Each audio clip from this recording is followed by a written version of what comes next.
Assalamu alaikum warahmatullahi wabarakatuh. So yesterday we have solved questions up to question number 3. Okay, from today we are going to start from question number 4.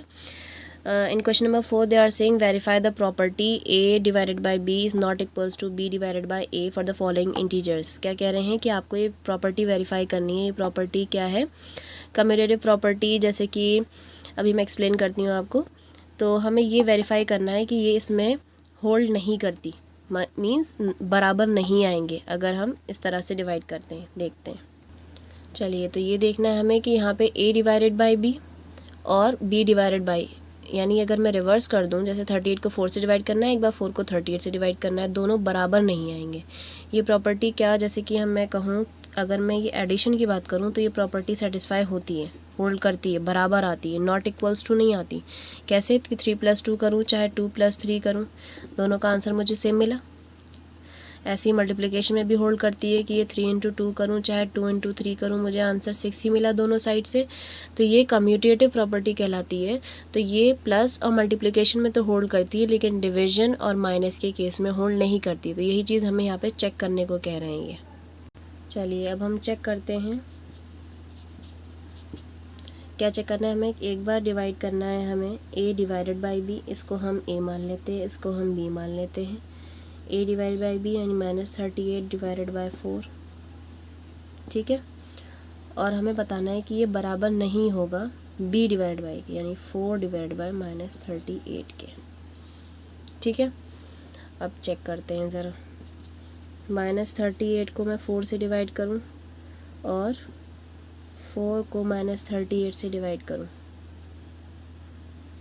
इसका answer क्या मिलेगा मुझे?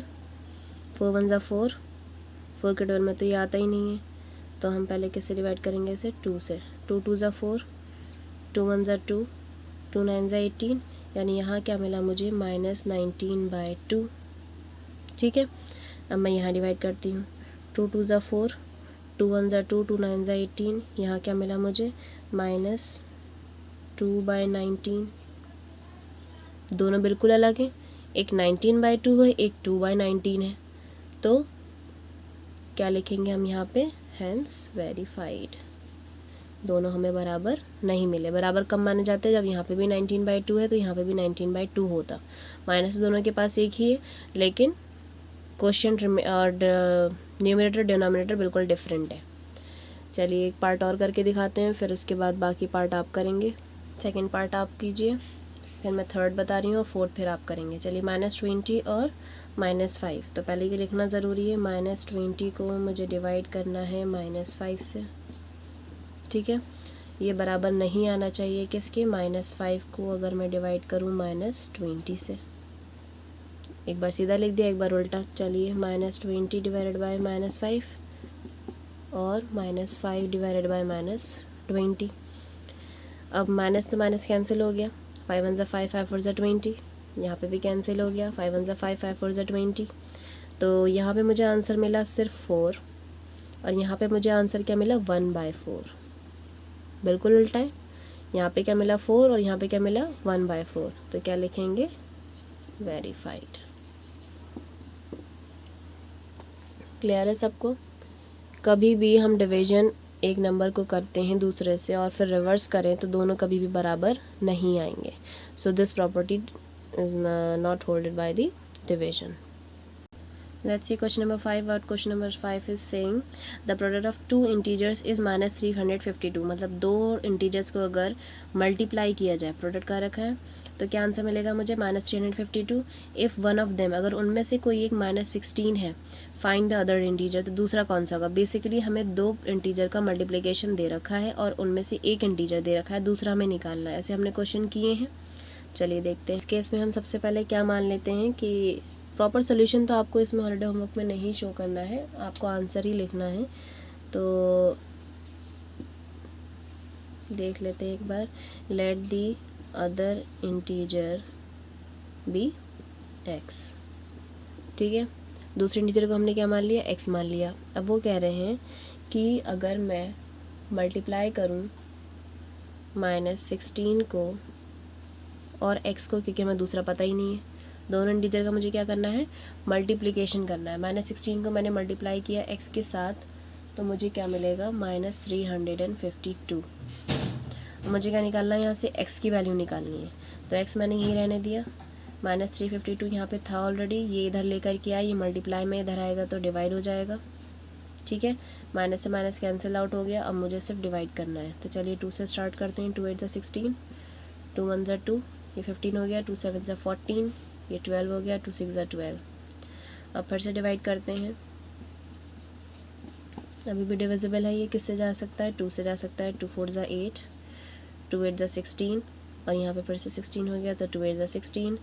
अब देखें तो यहाँ पे 4 से आसानी से आप देख रहे हैं जा रहा है। 4 1 ज़ा 4, 4 2 ज़ा 8, 4 2 ज़ा 8, कितना बचा हमारे पास, 22।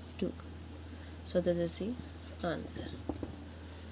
ठीक है, एक इंटीजर हमें दे रखा था, दूसरा हमें निकालना था, दोनों का मल्टीप्लिकेशन कह रहे थे। -352 है, तो दूसरा क्या होगा, तो हमने क्या कर दिया, पहले हमने क्वेश्चन को चेंज किया इक्वेशन में, फिर हम आगे सॉल्व करना आसान हो जाएगा। एक बार ये बन गया सारे क्वेश्चंस में तो आगे इजी हो जाएगा।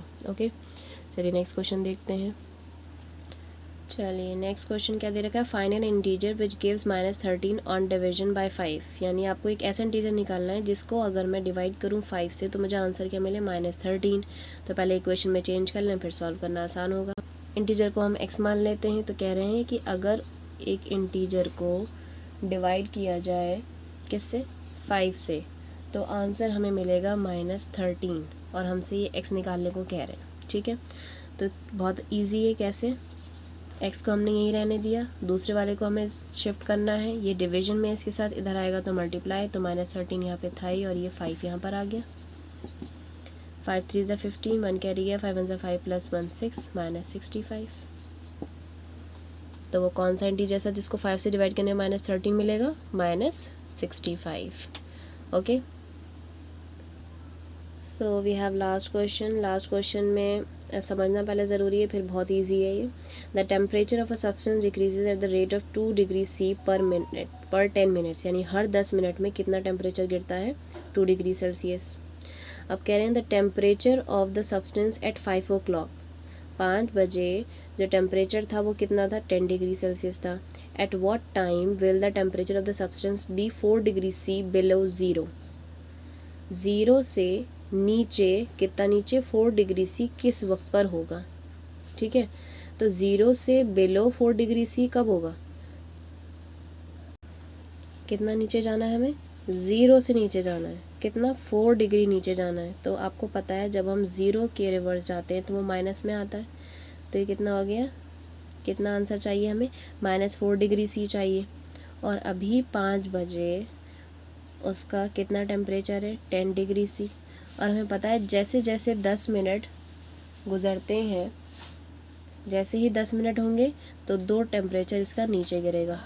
ठीक है, इसकी इक्वेशन बना करके मैं ज़्यादा कॉम्प्लिकेटेड नहीं कर रही, तो हम इसे नॉर्मली सॉल्व करते हैं। ठीक है, देखिए 5 बजे क्या था हमारा टेम्परेचर, 10 डिग्री C।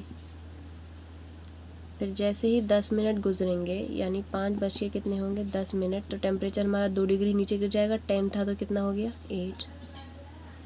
फिर 10 मिनट और गुजरे, यानी 5:20 हो रहे हैं, तो अब टेम्परेचर 2 डिग्री और गिरा, कितना हो गया, 6 डिग्री C।